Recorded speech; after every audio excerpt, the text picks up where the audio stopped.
Hello and good morning. We're in week or day 9 of the EOC. Let's take a look here. Okay, so we're talking about circles. Now, we really didn't do a whole lot of work on this stuff right here, but a ratio is a fraction. Okay, and so the fraction of the length of this arc in relationship to the length of that arc can be done by taking the radius of that one over the radius of that one. Okay? So that would give you the length. And certainly if you wanted the area, it would be squared and volume would be cubed. Okay? All right, which statement is true for two circles? The ratio of the circumference of the circle is the same as the ratio of their radii. That's the answer. Let's see here. Circumference equals pi times diameter. The ratio of the circumference of the circles is the same as the ratio of their radii. So circumference is equal to pi times diameter, and circumference is, if you change pi, or rather diameter, you could put 2r, twice the radius. If you take the radius and double it, then you get the diameter, 2r, and then pi. Okay, so the ratio of the circumference of the circles is the same as the ratio of their radii, which can be accomplished using the sequence of similar transformations. This one right here, looks like some of the answers were cut off, but let's see where it's at.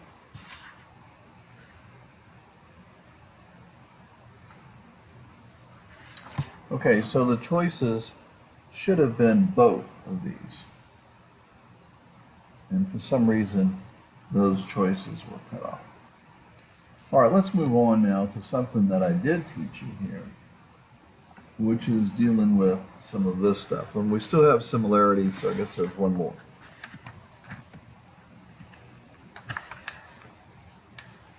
Okay, so this one right here says, which statement explains why all circles are similar? Why is this circle similar to that circle? And the answer here is the ratio of the circumference of a circle to its diameter is the same for every circle.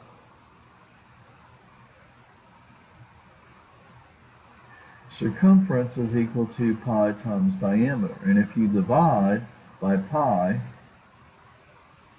okay, or rather divide by d, in this case, you get pi. So circumference divided by diameter is equal to pi. And that's where pi comes from. No matter what circle it is, the ratio of its circumference, the distance around a circle, to its diameter, the distance across the middle of a circle with endpoints on the circle, is always the same, and that is pi. So all circles are similar because of that reason. Now, there are 7 formulas that I gave you for circles, and I want you to write these down, and I want you to know these for the test. Okay, so here we go. Number 1, if the angle here is in the center, the vertex, if it's in the center of the circle, and by the way, if you want to name a circle, you name it by the center point. So if this was x, you would say circle x. Make sure you understand how to name a circle. Anyway, on this one right here, the angle is equal to the arc. So this angle here is equal to this arc. So the angle and the arc are the same. If the vertex is on the circle, then the angle is equal to half of whatever this arc is. And you were taught all of these 7 rules. If it's outside the circle like this, And there's two of them like that, so we might as well put them right here. If the angle is outside, it's half of the big arc minus the little arc. So it's this one minus this one, and then divide by 2. This one is XY and AB. Go ahead and label it like that. So it's the outside times the whole thing is equal to the outside times the whole thing. Make sure you know that one. Okay? Let's see what else we have. Then you have one where the vertex is in the circle but not the center of the circle. So draw that diagram. This one right here, the angle is equal to half of the big arc plus, not minus, but plus the little arc. Okay, you had all these formulas you need to know, and it's a good idea to write them all down. This one right here gives you the A, B, C, D. This one I call the product here. So you follow the line. It's A times B equals C times D.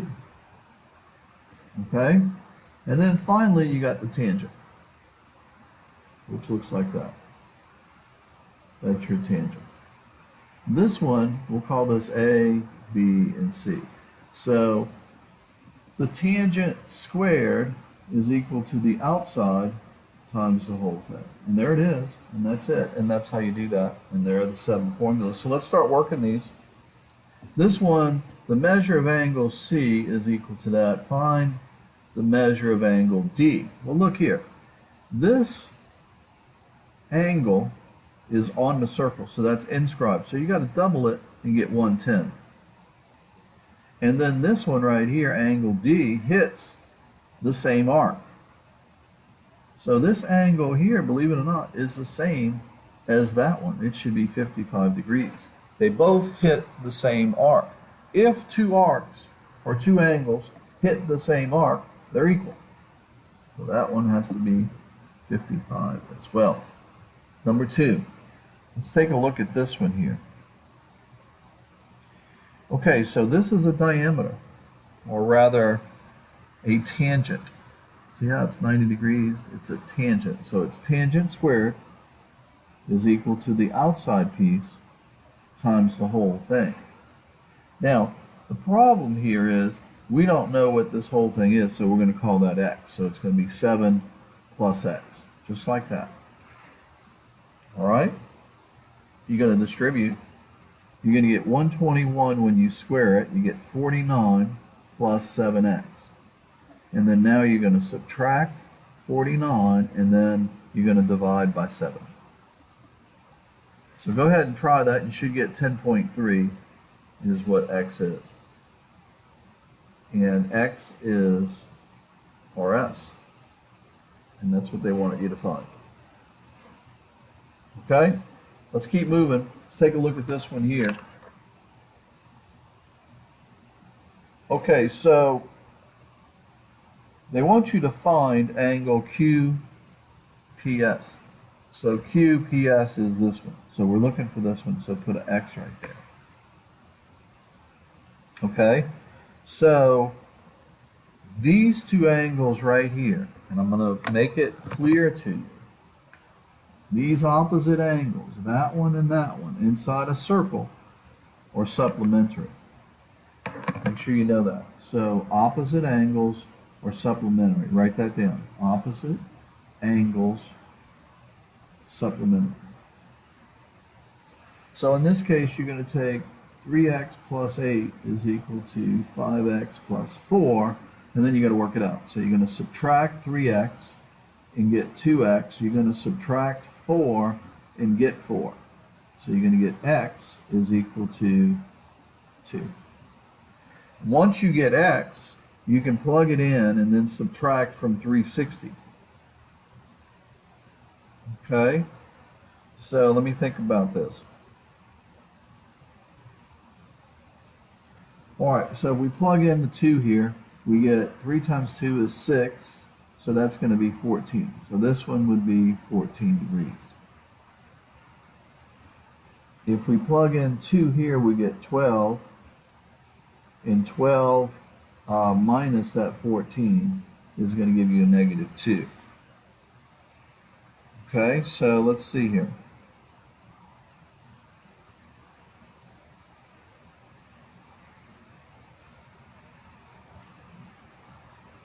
I guess the best way to do this is to take this angle here and this angle here, which are opposite angles, and set them equal to 180. So we're going to call this y, since we already have an x right there. So we're going to say 6x minus 14 plus y is equal to 180. Let's try that. And we know what x is. And x should have been, or this one right here, let's see.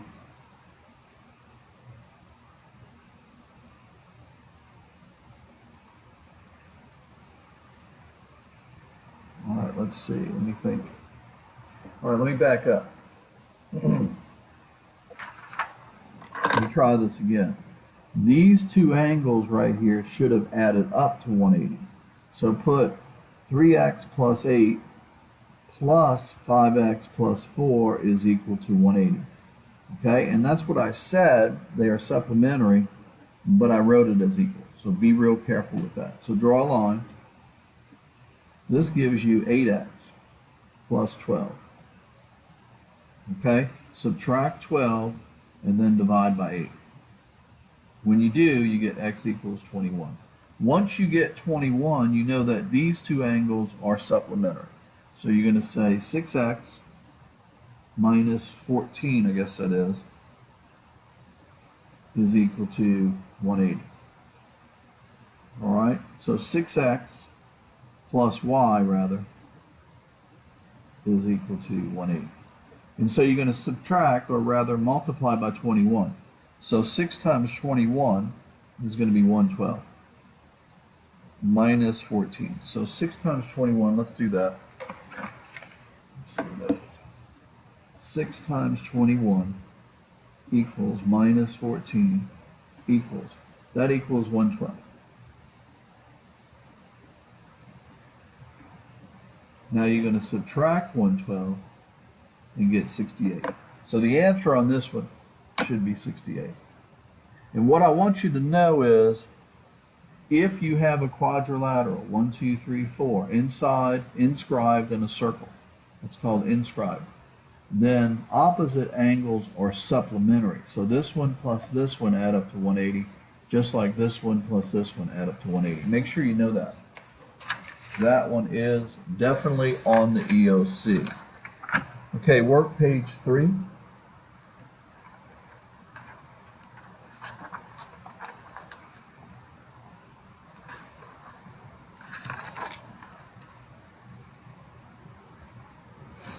Okay, so this person is constructing a tangent to the circle Q. Okay, that passes through A. In order to be a tangent, it would have to be perpendicular to QA through point B. So it would have to be perpendicular right here, because you want it to circle Q. So it would have to hit point B rather than point A. Okay, so that's the one you want right there. This right here is going to be one of your rules. It's going to be this times this, okay, the cross. X times 5, which is 5x, is equal to 2 times 3x minus 2. So this is a straight up problem here, and then you got to work that out. So make sure you distribute. So that's going to be 6x minus 4. You're going to subtract 5x here and get x, 6 minus 5, and then move the 4 over, which is a negative, but it becomes a positive. So on this one right here, you get x equals 4, but they want kz. Kz is this whole thing right here. So you're going to substitute the 4. 3 times 4 is 12, minus 2 is 10, and 10 plus 2 is going to give you 12. Okay, that's just a straight up problem, just like this one here. Okay, don't miss these. This is the outside times the whole thing. So 5 times 5 plus 12 is equal to the outside, which is 4, times the whole thing, which is 4 plus a. And then you got to work this out. This is 17, so it's going to be 5 times 17 is equal to 16 plus 4a. So what we're going to do is take 5 times 17, press equals, subtract 16, press equals, and then divide by 4. And I get 17.25, and that's the answer. Okay, try to work the next page, the last page. All right, let's take a look.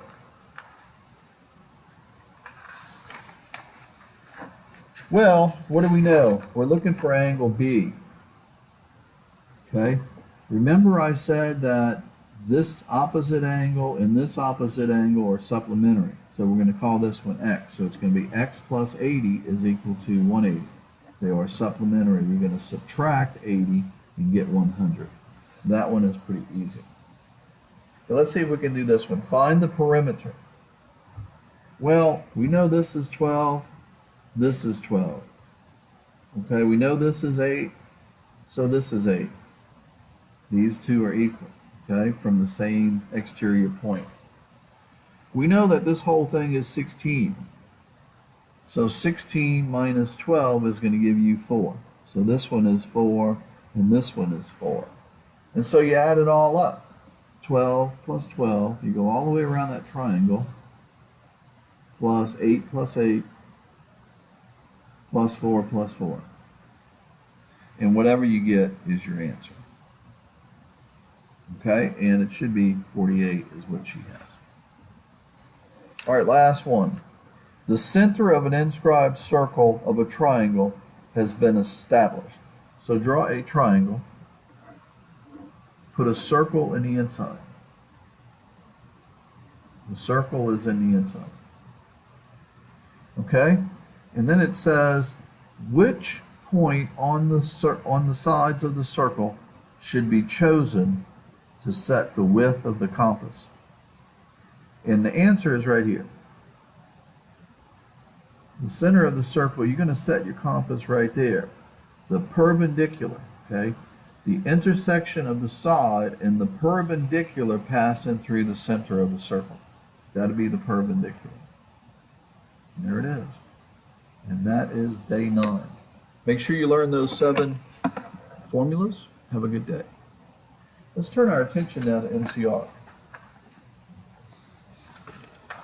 Okay, so MCR class, I want you to work this problem here. Number 1.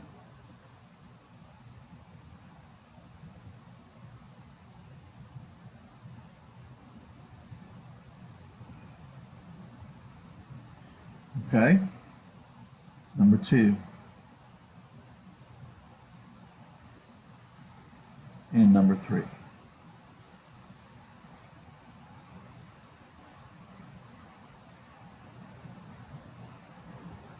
So this one right here, you just multiply 4 times 4 and get 16 x squared. There's a 1 right here. So you're going to add these up and get x to the 3rd power. This one you're going to distribute. 6 times 8 is 48. You're going to add your exponent. So it's going to be 48p squared. This times that, the outside ones is going to be a plus 8, or rather 16p. Okay, the inside one here is going to be a negative 12p. And then finally, that's going to be a negative 4. All right, so once you get to this point, you're going to combine like terms. Let's see if I can get rid of some of that.